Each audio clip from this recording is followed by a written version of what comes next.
ಮೈಸೂರು ಕೊಡಗು ಲೋಕಸಭಾ ಚುನಾವಣೆ ಸಮೀಪದಲ್ಲಿ ಇರುವ ಬೆನ್ನಲ್ಲೇ ಎಲ್ಲೋ ಒಂದ್ ಕಡೆ ರಾಜಕೀಯವಾಗಿ ಸಾಕಷ್ಟು ಬದಲಾವಣೆಗಳು ಆಗ್ತಾ ಇರುವಂತದ್ದು. ಈ ಪೈಕಿ ಮೈಸೂರು ಮಹಾನಗರ ಪಾಲಿಕೆಯ ಬಹುತೇಕ ಆ, ಬೇರೆ ಬೇರೆ ಪಕ್ಷದ ಸದಸ್ಯರುಗಳು ಅಂದ್ರೆ ಬಿಜೆಪಿ ಮತ್ತು ಜೆಡಿಎಸ್ ಪಕ್ಷದ ಸದಸ್ಯರುಗಳು ಕಾಂಗ್ರೆಸ್ ಪಕ್ಷಕ್ಕೆ ಸೇರ್ಪಡೆಗೊಂಡಿದ್ದಾರೆ.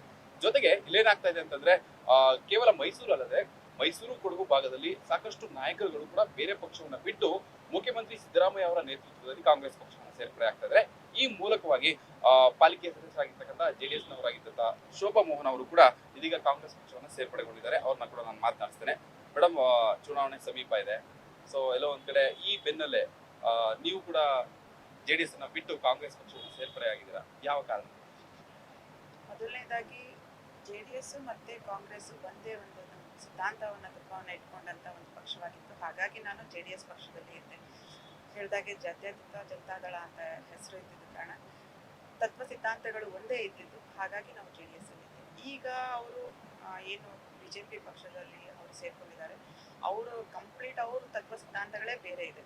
ಹಾಗಾಗಿ ಅವ್ರ ಜೊತೆ ಸೇರ್ಕೊಂಡಿರೋದು ನಮಗೆ ಆಗದೆ ಇರೋದ್ರಿಂದ ನಾನು ಅದರಿಂದ ಹೊರಗೆ ಬಂದು ಕಾಂಗ್ರೆಸ್ ಪಕ್ಷಕ್ಕೆ ಕಾಂಗ್ರೆಸ್ ಸೇರೋದಕ್ಕಿಂತ ಮುಂಚಿತವಾಗಿ ನಿಮ್ಮ ಆತ್ಮೀಯರು ನಿಮ್ಮ ಬಳಗವನ್ನ ವಿಶ್ವಾಸಕ್ಕೆ ತೆಗೆದುಕೊಂಡು ಚರ್ಚೆ ಮಾಡಿದ್ರ, ಏನ್ ಔಟ್ಪುಟ್ ಕೊಟ್ಟರು?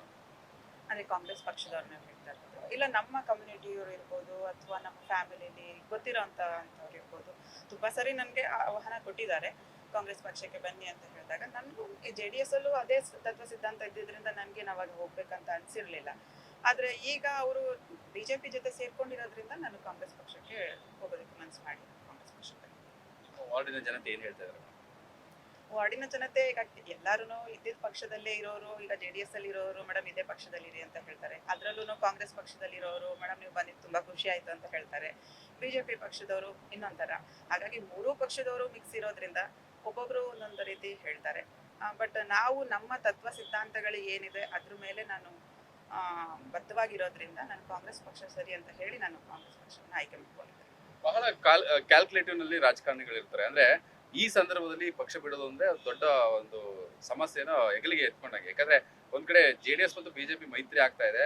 ಆ ಒಂದು ಮೈತ್ರಿಯಲ್ಲಿ ಗೆಲ್ಲೋದು ಈಸಿ ಅನ್ನುವಂಥದ್ದು ಕೆಲವರು ಲೆಕ್ಕಾಚಾರ. ಸೊ ಕೆಲವರು ಕಾಂಗ್ರೆಸ್ ಸೇರ್ಪಡೆ ಆಗ್ಬೇಕು ಅನ್ನುವಂಥವ್ರು ಕೂಡ ಹಿಂದೇಟ್ ಹಾಕಿರೋದನ್ನು ಗಮನಿಸಿದ್ದೇವೆ. ಆದ್ರೆ ಯಾಕೆ ಈ ಒಂದು ದಿಟ್ಟ ನಿರ್ಧಾರ ಅಂತ? ಒಂದು ನಾನ್ ಬೆಳಿಬೇಕು, ನಾನು ಏನಾದ್ರೂ ಇಲ್ಲಿ ಸಾಧನೆ ಮಾಡೋದು ವಿಚಾರ ಬೇರೆ. ಬಟ್ ನಾನ್ ಬೆಳಿಬೇಕು, ನನಗೆ ಉಪಯೋಗ ಆಗ್ಬೇಕು ಅಂತ ಹೇಳಿದಾಗ ಆತರ ಯೋಚನೆ ಮಾಡ್ತಾರೆ. ಬಟ್ ನಾವ್ ಯೋಚನೆ ಮಾಡ್ತಾ ಇರೋದು ನಮ್ಮ ಕಮ್ಯುನಿಟಿಲಿ ಹೆಣ್ಮಕ್ಳು ಹೊರಗಡೆ ಬಂದು ಒಂದು ಈ ಸ್ಥಾನಕ್ಕೆ ಬರ್ಬೇಕು ಅಂತಂದ್ರೆ ಬಹಳ ಕಷ್ಟ ಇದೆ. ಯಾರೂ ಅಷ್ಟು ಬೇಗ ಮುಂದೆ ಬರೋದಿಲ್ಲ. ಅಂಥದ್ರಲ್ಲಿ ನನಗೊಂದು ಈ ತರ ಅವಕಾಶ ಸಿಕ್ಕಿದಾಗ ನಾನು ಬೇರೆ ಒಂದು ತಪ್ಪು ದಾರಿಯನ್ನ ಹೇಳಬಾರ್ದು. ನನ್ನ ಮುಂದಿನ ಪೀಳಿಗೆಗಾಗ್ಲಿ ಅಥವಾ ನನ್ನ ಹಿಂದೆ ಇರುವಂತ ನನ್ನ ಏನು ಒಂದು ಕಮ್ಯುನಿಟಿ ಬಳಗಕ್ಕಾಗ್ಲಿ ನಾನು ತಪ್ಪು ಮೆಸೇಜ್ ಅನ್ನ ಕೊಡಬಾರ್ದು. ಹಾಗಾಗಿ ನನ್ನ ತತ್ವ ಸಿದ್ಧಾಂತಗಳು ಏನಿದೆ, ಈಗ ಇವರು ಬಿಜೆಪಿ ಅವರೇನೆ ಯಾರೋ ಇವಾಗ ಏನ್ ನಾವೊಂದು ಕಾನ್ಸ್ಟಿಟ್ಯೂಷನ್ನೇ ಬದಲು ಮಾಡ್ಬೇಕು ಅಂತ ಹೊರಟಿರೋ ಅಂತ ಸಂದರ್ಭದಲ್ಲಿ ಅವ್ರನ್ನ ಸರಿ ಅಂತ ಒಪ್ಕೊಂಡು ಹೋಗಿದ್ದು ಎಷ್ಟು ಮಟ್ಟಿಗೆ ಸರಿ ಅಂತ ನೀವಾದ್ರೂ ಹೇಳ್ಬೇಕು. ಹಾಗಾಗಿ ನಾನು ನನ್ನ ತತ್ವ ಸಿದ್ಧಾಂತಗಳಿಗೆ ಬದ್ಧವಾಗಿ ನಾನು ಕಾಂಗ್ರೆಸ್ ಪಕ್ಷಕ್ಕೆ ಸೇರಿದ್ದೀನಿ. ಇದು ಸರಿ ಅಂತ ಕೂಡ ನಾನು ಭಾವಿಸ್ತೇನೆ. ಮುಖ್ಯಮಂತ್ರಿ ಸಿದ್ದರಾಮಯ್ಯ ಅವರ ನೇತೃತ್ವದಲ್ಲಿ ಕೂಡ ಜಾಯ್ನ್ ಆದ್ರಿ.